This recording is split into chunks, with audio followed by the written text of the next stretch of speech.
Happy Hour, the podcast that explores new and exciting historical fiction. I'm your host, Jane Healey, and today's episode, we welcome best-selling author Serena Burdick to discuss her brand new novel, A Promise to Arlette, which is getting all kinds of deserved buzz. Welcome, Serena. Congratulations. Thank you for having me. Thank you for coming. I'm going to do a quick bio, and then I probably have too many questions, but I'm going to dive in. So Serena Burdick is the USA Today best-selling author of The Girls with No Names, The Stolen Book of Evelyn Aubrey, Find Me in Havana, and Girl in the Afternoon. She studied creative writing at Sarah Lawrence College, holds a BA from Brooklyn College in English Literature, and an AA from the American Academy of Dramatic Arts and Theater. Again, welcome. Thank you. So it's funny. I've had authors come on the podcast and say, "Oh, this book was inspired by my family's history, grandparent, or someone." But when I read your grandmother's story, I was like, what? What is going on? So you have to, and I went down a rabbit hole and like looked up pictures and everything else. Tell everyone about your extraordinary grandmother, Margaret Neiman, and how her story inspired this book, because it's amazing. Her story is amazing. People have asked if I'm going to write her story, which she in the 40s moved to Los Angeles because of Hazel Guggenheim, which is Peggy Guggenheim's sister. They were good friends from New Orleans, and within Hazel's very wealthy world, my grandma Margaret became, she was hosting a lot of parties and meeting all sorts of art people and just got caught up in that art world. And a lot of the artists had come after World War II, Man Ray being one of them, from Europe to escape the war. And he was in LA. They just all got involved together, and she became a muse of Man Ray's. And then a little bit later on, she moved up the coast of Big Sur, where she lived with the writer Henry Miller and his wife. And she became a single mom. My mother was born in Colorado, but moved there very young and was raised there till she was 7. And grew up with like Henry Miller's children in this really bohemian avant-garde lifestyle, where Man and his wife Juliette lived in LA, but they would come up all the time and stay with them for numerous lengths of time, and took all of the photographs we have are of my grandmother, Man Ray, Juliette, during those years on the coast of Big Sur. Incredible. So this story is A Promise to Arlette is completely fictional, but it's inspired by your grandmother's story. So tell everyone about the premise to A Promise to Arlette. It's really only that there's a photograph that we have of my grandmother and Man's wife, Juliette, and they're both masked and nude. And the photograph hangs on my wall. So there's nothing in the actual novel that is the story of my grandmother, but the photograph shows up in the novel, and the photograph is the driving force throughout the whole novel. So I took the real women in that and made them fictional women in my book. A Promise to Arlette opens up in 1952 in Lexington, Massachusetts, which was incredibly conservative. I am from Massachusetts. Even though it's a different era, there is a level of conservativeness in areas. So I had started to spiral thinking, what would it have been like to be a young woman in Paris in the 30s in that really open sort of avant-garde art world, and then find yourself 7 years later, married housewife in New England. That was the premise of the book. So Ida is English, and she fictionally was Peggy Guggenheim's assistant in the novel, and ends up in the south of France, where she meets her husband, who's a soldier, a US soldier. Yes, so well done. As I said, I loved the story. It begins in 1952 in Lexington, Mass. I'm from Arlington, so I know Lexington pretty well. Like I said, but then it goes back in time to Ida's story before, like leading up to the war and during the war. So it spans a huge amount of time. Talk about your research process. It's clear you did extensive research for this novel. Was there anything in your research that surprised you or changed the narrative arc in any way? I didn't really know what I was doing when I started the 1950s portion of the novel. So one of the things that happens right away, so it's not a spoiler, is that a neighbor purchases an original Man Ray and she unveils it, and it's this photograph of these two nude masked women. One of them is Ida and her best friend Arlette. The photograph was left on a roll of film in the south of France, buried underground in a box. So when she sees this, no one knows it's her because she's masked. She spirals to the past and to the horrible things that happened to her friend and the things she did and the guilt she's living with her husband. And I knew all that was going to happen. I had no idea how I was going to tell what happened in the past that leads up to that moment. And I was really invested in the 1950s and found myself sort of scrambling because I thought, oh no, now I have to write about World War II, which wasn't originally my plan. And I didn't love the idea because such a written about era, heavily researched. I almost felt a little lazy. I was like, oh my God, I'm gonna have to do so much research because this is like, you have to get it right. And Yes, a yes. complicated time in history, and there's a lot going on. So it took a lot of research. I sort of wrote the beginning and then I set it aside and I just dove into research. One of the books that I loved that was an incredible resource was a novel called Sweet Française. And it was Yeah. written, do you know that book? Yes, yes.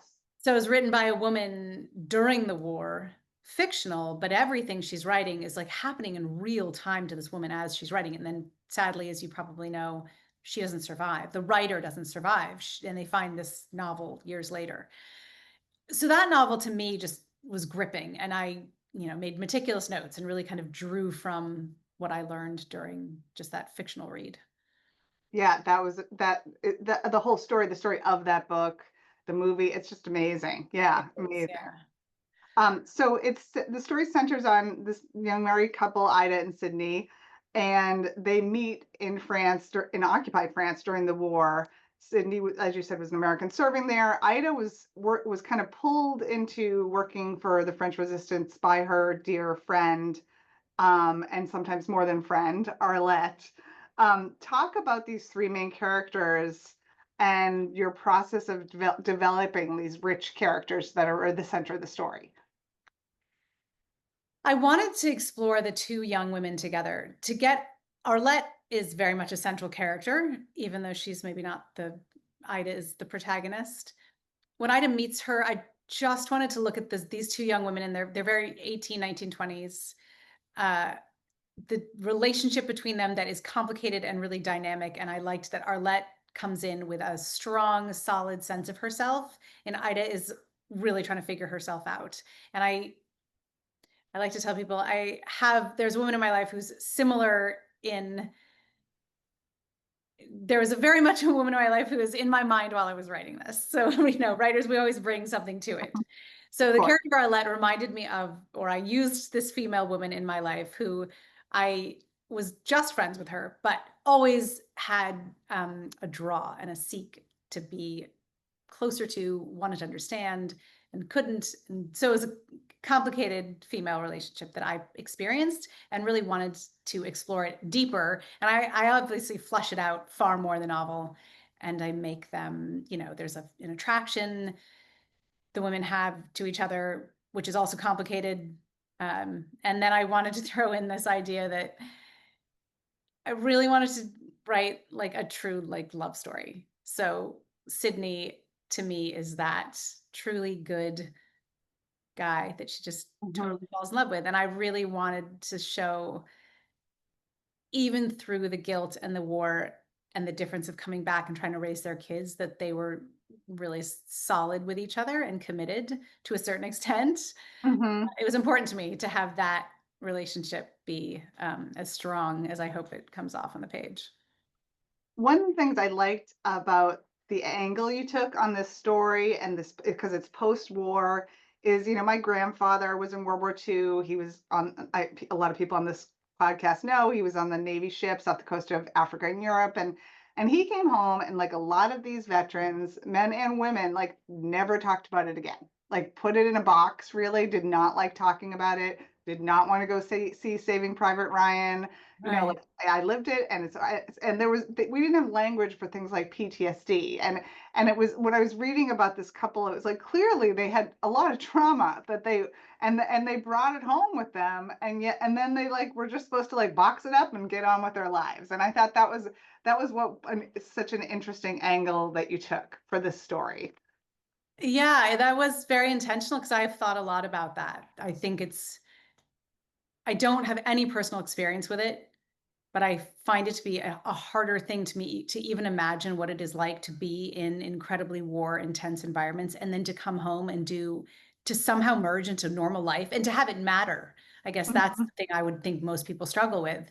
That how can you experience that and then care that something you can't pay a bill or there's, like I say, I think in my book, like the lawn needs to be mowed. Who cares Mhm. if I don't know, but obviously we do. We find a way to come back and all those things start to matter again after trauma has happened. So it's just an interesting, how, Yeah. yeah, look at that. Totally, yeah, totally agree.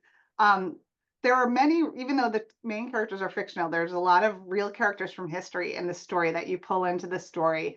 And one of them I want you to tell the audience about is Varian Fry, because I feel like he's someone who has not gotten his due in World War II history as much as some others. Like he was this incredible heroic man. And so tell the audience about who he was. You were the first person that has ever asked me about that character. Really? I Wow. totally forgot I wrote about him until you just said that. Yeah, that was a really fun part of the book for me because, I follow Peggy Guggenheim's real life timeline for the book. And so she ends up in the south of France, which is how my character ends up in the south of France. And in researching that, there was this home that there was a Netflix series put out on it recently. There was a home in the south of France that these artists went to. It was called Villa Bel Air, and Oh, so it was all those artists. It's that other house. There's a chateau in my novel, and then there's another chateau that they all go to at some point. So the other chateau that's called Villa Bel Air was a real place that all the artists that I have in my novel there were really there. I didn't make any of that up. And so Varian Fry was a part of all of that. So within my research, he just came out as this, he has an amazing story. He was an American who was sent over here with a list of people he was supposed to get out, and they were all prestigious writers or artists. And he struggled with like, wait, why am I only saving these people? All of mhm. the people around me need to be saved. And he was just flooded with people who it was just so complicated and tragic. And he started realizing that none of this could be done legally. And he was a very straight and narrow, buttoned up kind of guy that started illegally trying to get people out and finding escape routes. And, his story is amazing. And he worked with, there's some heiresses come in and out, and those are all real in my novel as well. In that crowd, in that part of the book, the only two people who are not real are my two fictional characters. And yeah, so I really enjoy, that was an unexpected thing where you're researching and then you discover something that's totally fantastic to be putting in your book, and it works really well. Yeah, so good. And yeah, that's interesting that all the other artists around, Arlette and Ida are real. Yeah, fascinating. Um, oh, A Hero of Our Own, the story of Varian Fry by Sheila Eisenberg, someone says I hadn't heard of that. I'll have to check that out. But Nice. Yeah. yeah, such a fan. I want to talk about structure, because this is dual timeline, and is this why did you decide to structure it this way? And was that always the plan? Like start in 1952 and then take the readers back to the pre-war days in Europe. Yeah, I'm always interested in how authors like do what they do. Feel like I maybe should have had a plan. I think I did really. I just again, like it was like the 1952 part was what intrigued me. It's where I started. And then it did occur to me like, oh, wait, if I'm going to tell this story, you have to know all the things that led up to this moment. So I did not intentionally plan to go quite as in depth and make as much of the novel, the past, as it ended up becoming. I will say I really had no structural plan for that whole section. I wanted to bring her from England, and it just, that story just kind of unfolded on its own. I was always really excited to get back to 1952. I really wanted to I was so excited to tell Sydney and how he tries to find her, and that whole end of the book was what I was excited to start writing, get to. I remember then World War II just felt like a slog. I was like, oh, I have to keep telling this. But it ends up, I ended up getting very much into it. And it's kind of one of those funny things where people who read it say, well, that's the section that's so good. I was so into that section. And, as a writer, it's funny. It almost doesn't matter what you're into. No. It's unexpected, but other people end up loving the parts that you were like, maybe like, oh, I just need to get through this part. Right, right. No, there, no, and it's all good. So I have some writing questions that I ask all authors that come on, and one of them is about, you did a ton of research for this book, balancing historical facts versus what's fiction. Like, how do you strike that balance in your writing? And are there any like strict rules you follow? What's that like for you? Because this is the fifth historical fiction book that I've written, I've done it all very similarly in that I do all of my research and I get a really solid sense of the time and the real life people that I may be putting in there. And then I like let it all go. And I Mhm. just use my imagination and I don't get hung up in any of the real anything because I want to feel free in what I'm doing. And yeah, I just take a lot of liberties to do whatever I want with my fictional characters and story within reason of sticking to timelines and eras and real wars that we know about with dates, you know, which is always nice as a writer because then you have some kind of structure to work around. But I don't Right. like too much structure and I don't like being boxed in too much. I wrote it, my third book was a true story and I really loved writing it and I really won't do it again if I can help it. Like didn't love having to stick to facts and timelines of someone else's entire life and not being able to veer off wherever I wanted, however I wanted. Um, yeah, and I think the other thing for me though that I do get caught up in is I've learned to rely on my proofreaders a bit, whereas by the end I really expect them to call me out on, wait, this couldn't have, and I definitely get called out on things which I love because I feel like true historical readers will catch me in something. Like one of them was like, oh, I have my character get on a highway apparently that didn't exist in 1952. Like, oh, whoops. That's a good catch. 95, and that was not, oh, right, that's right. They had not built all those highways. So like, wait, what road would he have gotten on? Those are the ones that I try not to worry about while I'm writing, but I figure will come back to me towards the end. Yeah, no, those are always good catches because that the worst is like when you hear it from a reader and you're like, oh, cringe. Oh, A couple to like, no, yeah. my favorite one of all time was when a book it was Artie the Galley. I think it was like so ready to almost be published. My husband was reading it for the first time and he looks up and he's like, I don't think that they had headlights in 1906. I was like, what do you mean they didn't have headlights? He's like, well, you have a car driving down the road in England. He's like, I was like, well, what the hell did they have? And I look it up and he was totally right. There were no headlights. They had like lanterns Uh, hanging. I was like, oh my God, I have a headlight. Totally described a headlight coming down the road. I was like, this is sort of a mad scramble to fix that, which it got fixed in the final copy. But I was like, oh no, no one caught that. oh, good catch. That's a good husband. Yeah, that's funny. And it's funny what you say about my last book was biographical fiction, Good Night from Paris. It was about a true woman in history. Um, I won't do that again for a really long time because it was very, very challenging and I felt very boxed in. Like you said, I felt Yeah. very, you have to stick to the facts much more than when you have fictional main characters. And by the end of that, I was like, I can't do this again for a long time. Yeah. So I Yeah. feel that completely. Maybe it's a personality thing. I think there are writers who do it really well and maybe like the structure, and then there are others that want the freedom to work with their own I character. think that's really true. Yeah, absolutely. So speaking of like process, what is your writing process? I always ask, are you a plotter? Do you plot things out? Do you write by the seat of your pants? Is it somewhere in between? How do you do it? I think about the story for a very long time before I sit down to write it. So even like while I'm working on a current novel, I have one or two other novel ideas running in my mind. So it maybe sounds funny, but I spend a lot of time just actually thinking about them. So sometimes I intentionally will be driving in my car and like, don't put on a podcast or the radio. Like, you're going to spend the next 2 hours thinking about your story. And so I am plotting it out, I guess, in my mind, kind of like, I'm thinking about who they are, what they're going to do, and what's going to happen.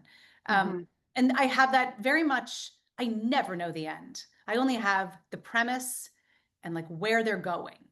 I never have figured out how they're going to be, how I'm going to wrap any story up. But if I have the premise and where they're going and the idea to begin, and I have a relative idea where they're going, then I can begin it. And it usually starts to work itself out.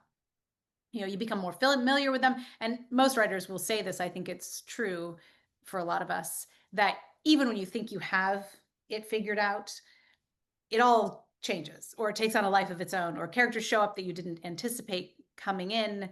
So even if I've learned that like this may be my plot and my idea, but it very likely may change along the way, which is fine because it gets you to your seat and started, right?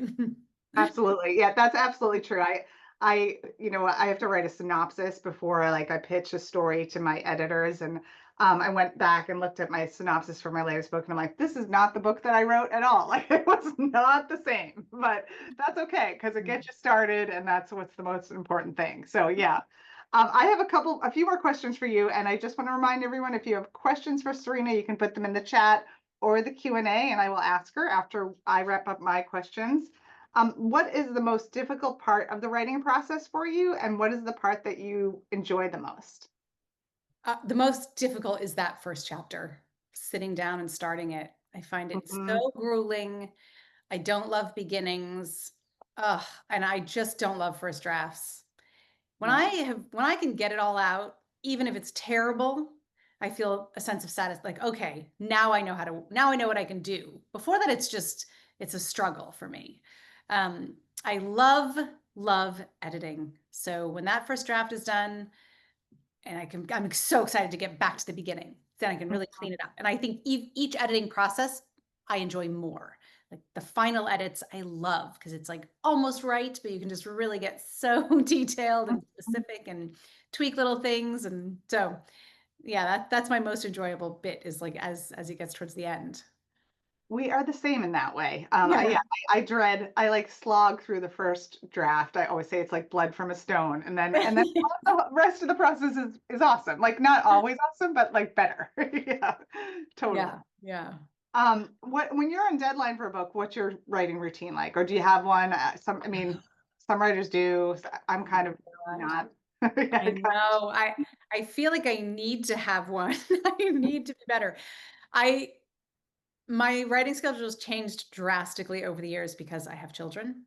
Mhm, So when your children are changing, your writing schedule is changing. And so when I have teenagers, one mhm, would think that I would have more time, but it just changes. So when I have a house full of kids, I don't get a lot done. And I'm getting really bad about leaving the house and writing in coffee shops, which I used to do a ton of when they were little. And I need to go back to doing that.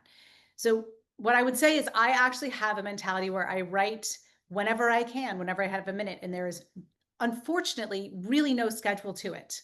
So when they're in mhm, school, I'll sit down, be like, okay, I try to have a work week schedule because my husband's working and the kids are in school. And that does work for the most part pretty well. Summer, everything gets blown apart. And, mhm, but I love that as a writer, it's pretty brilliant. You do get to work for yourself. So mhm. I'll sit in my car while a kid is at a game or at a practice and write for an hour, or so that's my, Yeah. yeah, very No, I love it. get it. You work it in, you make it happen in the fringes of your life, whatever, especially when you have kids around. And yeah, Yeah. summertime is, yeah, I feel that completely. Yeah. Um, what advice do you have for aspiring authors about writing and about getting published? I used to say, like, just complete the work, like, finish it, because I think that so many people have potential to do excellent work. And I think getting to being able to find a way to complete something can be really challenging for people. Mhm, I also have one I've realized lately that I do and don't talk about enough and feel like is really important, especially in our world right now, is vocabulary. I think that the our vocabulary is getting weaker. Just even in just conversations with people, we don't have a lot of like actual range of words that we can draw from anymore. And as writers, I feel like the word on the page, like that is what you're in control of. And the more words you have to express yourself, the more unique your voice will be. So I really think that learning a wide range of vocabulary, and when I'm saying that, I don't even mean big words or words people don't know about. I just mean a multitude of different kinds of words that might mean the same thing. And I used to have, and have started to do it again, a running like document on my computer of any vocabulary word I come across and anything I'm reading that I don't know. And I write it down and then I literally print it out and stick it on my refrigerator. So I'm like always trying to pull as many new words into my mhm. writing as I can. That's just a range that will, I just think it allows you to be more unique and more specific in the voice you're trying to create on the page. I could not agree more. And I think that that's why, a lot of writers say you need to read a lot. When I get away from reading for a little bit, I'm like, I have to at least have a book on audiobook or something, because it makes you like language and vocabulary, and it makes you up your game. I think Yeah. I totally agree. Yeah. And also I have the books, like one of them is the emotional thesaurus, some writers put together with all these different words, and there's another one about like the antagonist thesaurus, I think it is, and yeah, like sources like that are really fun too. Yeah. Yeah. Are you ready to share what you are working on next? I am. Yes. Oh, awesome. I'm supposed to be really far more done with it than I am. It's 1975, and it takes place in Washington, D.C., and centers around a reporter from the Washington Post and the personal aide to Betty Ford. They were both real women. They are just, I've completely diverged from reality with their stories for the most part. The reporter, I've kept a lot of her stuff real because her life's super cool and she's got a really great story. The aide, I've taken like one historical thing that happened and totally fictionalized a complete story between these women around this one like event. Oh, fascinating. When is that slated for? Well, it was supposed to be spring 26, but now, or summer 26, but now it's going to be like fall 26. Okay. The manuscript, I'm trying to get it done by this fall. So hopefully like a year. So technically fall 26, we'll see if that actually happens. Yeah, you're busy. You just launched a book. It's a lot. Let's see. I don't see a lot of questions, but I had a couple more. Was it always called A Promise to Arlette? Oh no. Is the book ever always called the thing you started with? I can't, someone asked me at my launch, like, was it before? And was like, I went through so many iterations of titles, I do not even remember. At one point it was called The War Portrait. That wasn't even the original title. It went through so many titles. I find titles, I don't know if you find this with, there's so many people that get a say in your title. So my agent and editor and I come up with a list of like 10, and they could all get thrown out when you take that to the marketing team. And I think they did. It's like they kept trying to find, I don't really know what they're looking for, marketing teams with titles. But we landed here. I don't even remember.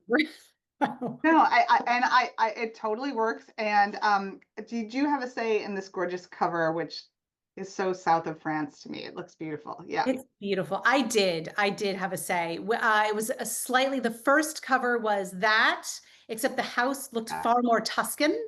Oh my God, can you hear my dog? Is that the most annoying thing in the world? No, I didn't even hear it. Sorry. I'm gonna ignore her. The house was really Tuscan looking and the sky was really sunny. It looked like a Tuscan romance. And I was like, you know what? Let's just make a house look a little bit more like France, because that house is really Tuscan. And can we make the sky just a little stormier? And they were like, sure. And then they came back with this and I was like, yes, that's so good. The purple flowers are great.